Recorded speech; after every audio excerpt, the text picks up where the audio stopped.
Friends, ഇന്ന് നമ്മൾ logo making ആണ് ചെയ്യാൻ പോകുന്നത്. അതിനുവേണ്ടി പിക്സലാബ് എന്ന ആപ്ലിക്കേഷൻ ഓപ്പൺ ചെയ്യാം. ഓപ്പൺ ചെയ്ത് കഴിഞ്ഞാൽ ഇതുപോലെ ഒരു വിൻഡോ ആയിരിക്കും ഓപ്പൺ ആയി വരിക. അതിനുശേഷം ടെക്സ്റ്റ് ആഡ് ചെയ്യുക. എൻ്റെ ചാനലിൻ്റെ പേര് 𝙎𝙪𝙗𝙧𝙚 ആണ്, അതുകൊണ്ട് ഞാൻ അതൊന്ന് C എന്ന് കൊടുക്കുന്നു.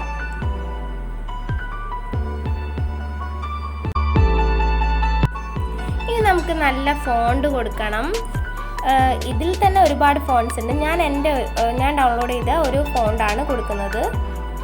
ഫോണ്ട് ഞാൻ ഡിസ്ക്രിപ്ഷനിൽ ഇടാം, വേണമെന്നുള്ളവർ ഒന്ന് യൂസ് ചെയ്യാം. ശേഷം ഞാൻ 4 എന്ന് കൊടുക്കുന്നു.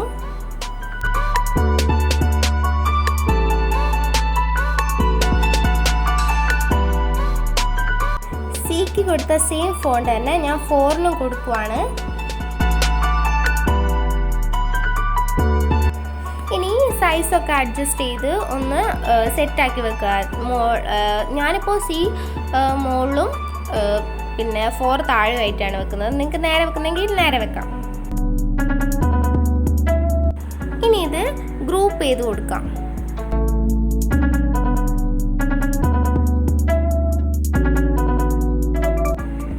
അപ്പോൾ അത് ഗ്രൂപ്പായിട്ടുണ്ട്. ഇനി നമുക്ക് ഷേപ്സ് എടുക്കണം.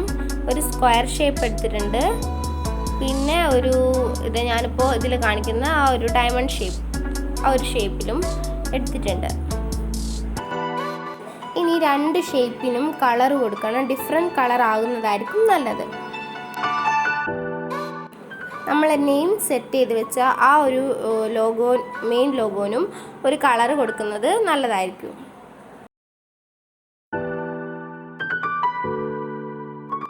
ഇനി വീഡിയോയിൽ കാണുന്നത് പോലെ ഇത് സെറ്റ് ചെയ്ത് കൊടുക്കണം. ആ ഒരു ഡയമണ്ട് ഷേപ്പും സ്ക്വയർ ഷേപ്പും സെറ്റ് ചെയ്ത് കൊടുക്കണം. ഡയമണ്ട് ഷേപ്പും സ്ക്വയർ ഷേപ്പും ഇടയ്ക്കിടയ്ക്ക് സെൻറ്റർ ചെയ്ത് കൊടുക്കണം. ഇനി ഇത് ഗ്രൂപ്പ് ചെയ്ത് കൊടുക്കാം. സ്ക്വയറും ഡയമണ്ടും ഗ്രൂപ്പ് ചെയ്ത് കൊടുക്കാം. ഇനി മെയിനായിട്ട് ചെയ്ത് വെച്ചതും സ്ക്വയറും ഡയമണ്ടും ഗ്രൂപ്പ് ചെയ്ത് വെച്ചതും നമുക്കിത് സെറ്റ് ചെയ്ത് കൊടുക്കണം. വീഡിയോയിൽ കാണുന്നത് പോലെ ഒന്ന് സെറ്റ് ചെയ്യുക. ശേഷം ഇത് ഗ്രൂപ്പ് ചെയ്ത് കൊടുക്കുക. ഈ ഒരു ഒബ്ജക്റ്റിൻ്റെ വൈറ്റ് കളർ പാർട്ട് ഇറേസ് ചെയ്തെടുക്കാം. ഇറേസ് കളർ യൂസ് ചെയ്തിട്ട് ഇറേസ് ചെയ്തെടുക്കാം. അപ്പോൾ ആ വൈറ്റ് കളർ പേപ്പർ എങ്ങനെയാണ് കിട്ടിയിരിക്കുന്നത്? ഈ ഒരു ഒബ്ജക്റ്റിന് നല്ലൊരു കളർ കൊടുക്കുക. ഞാനിപ്പോൾ വൈറ്റ് തന്നെ ആയിക്കോട്ടെ, വൈറ്റാണ് ചൂസ് ചെയ്യുന്നത്. ഇനി ആ ഒബ്ജക്റ്റ് ഒന്ന് നമുക്ക് ഷേപ്പ് ചെയ്ത് കൊടുക്കണം. ഞാനിപ്പോൾ ഒരു ലുക്ക് കിട്ടാൻ വേണ്ടിയിട്ടാണ് ജസ്റ്റ് ഒന്ന് ഷേപ്പൊക്കെ ചെയ്ത് കൊടുക്കണം. ഇനി കോപ്പി ചെയ്തെടുക്കാം. ഇപ്പോൾ 2 എണ്ണം കിട്ടിയിട്ടുണ്ട്. അതിൻ്റെ അകത്ത് ഒന്നിൻ്റെ അകത്തുനിന്ന് താഴ്വശം ഏതെങ്കിലും ഒരു വശം എന്തായാലും ആ വൈറ്റ് പോർഷന് വിട്ടിട്ട് ഇറേസ് ചെയ്തെടുക്കണം. അപ്പോൾ അതേ പകുതി പോയ ഒരു 𝙎𝙪𝙗𝙧𝙚 ആ C4ൻ്റെ അത് കിട്ടിയിട്ടുണ്ട്. ഇനി 2നും ഡിഫറെൻറ്റ് കളേഴ്സ് കൊടുക്കുക. കളേഴ്സോ അല്ലെങ്കിൽ നിങ്ങളുടെ കയ്യിൽ നല്ല നല്ല ടെക്സ്റ്റേഴ്സോ ഉണ്ടെങ്കിൽ അതിലേതെങ്കിലും കൊടുത്താലും നല്ല അടിപൊളിയായിരിക്കും. ഞാനിപ്പോൾ കളേഴ്സാണ് കൊടുക്കുന്നത്. ഒബ്ജക്റ്റ് ഇടയ്ക്കിടയ്ക്ക് സെൻറ്റർ ചെയ്ത് കൊടുക്കണേ. ഇനി അത് രണ്ടും നമുക്ക് ഗ്രൂപ്പ് ചെയ്യാം. അപ്പം അത് ഇതുപോലെ കിട്ടിയിട്ടുണ്ട്. ഇനി ടെക്സ്റ്റ് കൊടുക്കണം. എൻ്റെ ചാനലിൻ്റെ പേര് 𝙎𝙪𝙗𝙧𝙚 എന്നാണല്ലോ, അതുകൊണ്ട് ഞാൻ ക്രിയേഷൻ എന്ന് കൊടുക്കുകയാണ്. ഇനി നമുക്ക് ടെക്സ്റ്റ് കൊടുക്കാം. ക്രിയേഷൻ എന്ന് കൊടുത്തു.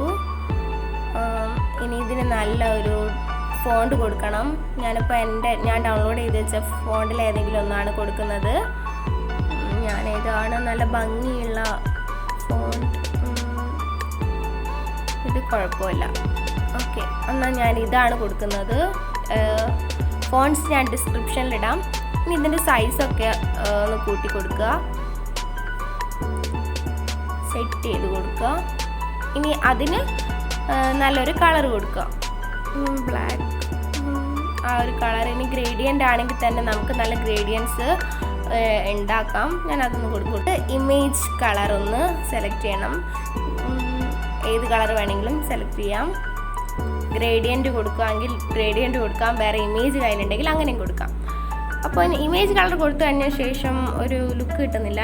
അതുകൊണ്ട് ഞാൻ ഒന്നും കൂടെ കളർ ചേഞ്ച് ചെയ്യാണ്, ടെക്സ്റ്റിൻ്റെ കളർ ഒന്ന് ചേഞ്ച് ചെയ്യാണ്. ഇനി അത് രണ്ടും നമുക്ക് ഗ്രൂപ്പ് ചെയ്ത് കൊടുക്കാം, ടെക്സ്റ്റും പിന്നെ നമ്മുടെ മെയിൻ ലോഗോയും.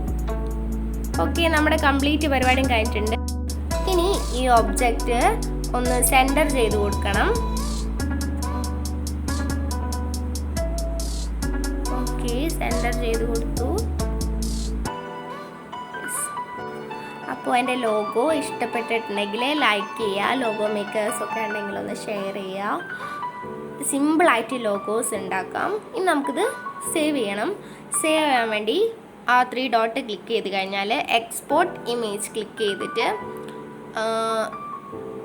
അൾട്രാ കൊടുത്തിട്ടുണ്ട് ഞാൻ ഒരു ക്ലാരിറ്റിക്ക് വേണ്ടിയാണ്. ഇനി സേവ് ടു ഗാലറി ക്ലിക്ക് ചെയ്ത് കഴിഞ്ഞാൽ ഗാലറിക്ക് സേവ് ആയിട്ടുണ്ടാവും. അപ്പോൾ കുറച്ചുകൂടി പണി ചെയ്യാനുണ്ടെങ്കിൽ സേവ് പ്രൊജക്റ്റായിട്ട് കൊടുക്കുക. ഞാൻ ലോഗോ കൊടുക്കുകയാണ്. എങ്ങനെ ചെയ്ത് കഴിഞ്ഞാൽ നമുക്കിനി എന്തെങ്കിലും ഡിഫറെൻ്റ് ആയിട്ട് എന്തെങ്കിലും ആഡ് ചെയ്യാനുണ്ടെങ്കിൽ ഇങ്ങനെ സേവ് ചെയ്ത് കഴിഞ്ഞാൽ നമുക്ക് ആഡ് ചെയ്യാൻ പറ്റും.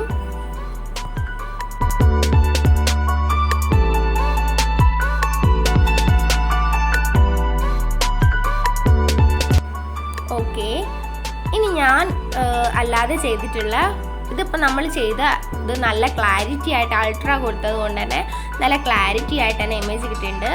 അതുപോലെ ഞാൻ ചെയ്ത ഒരുപാട് ലോഗോസ്, ഞാൻ 2-3 ലോഗോസ് ചെയ്തിരുന്നു, അതൊക്കെയാണ് കാണിച്ചിരുന്നത്. പിക്സൽ ആപ്പ് വെച്ചിട്ട് തന്നെയാണ് ഇതൊക്കെ ചെയ്തിട്ടുള്ളത്.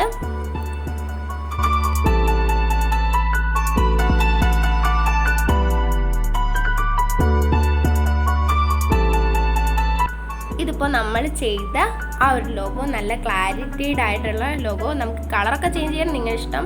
ഇനി നമ്മൾ നേരത്തെ സേവ് ചെയ്ത് വെച്ചല്ലോ, അപ്പം ഇനി നമുക്ക് സ്ട്രോക്ക് കൊടുക്കാം, ഷാഡോസ് കൊടുക്കാം, അങ്ങനെ ഒരുപാട് കാര്യങ്ങൾ നിങ്ങൾക്ക് ആഡ് ചെയ്യാം.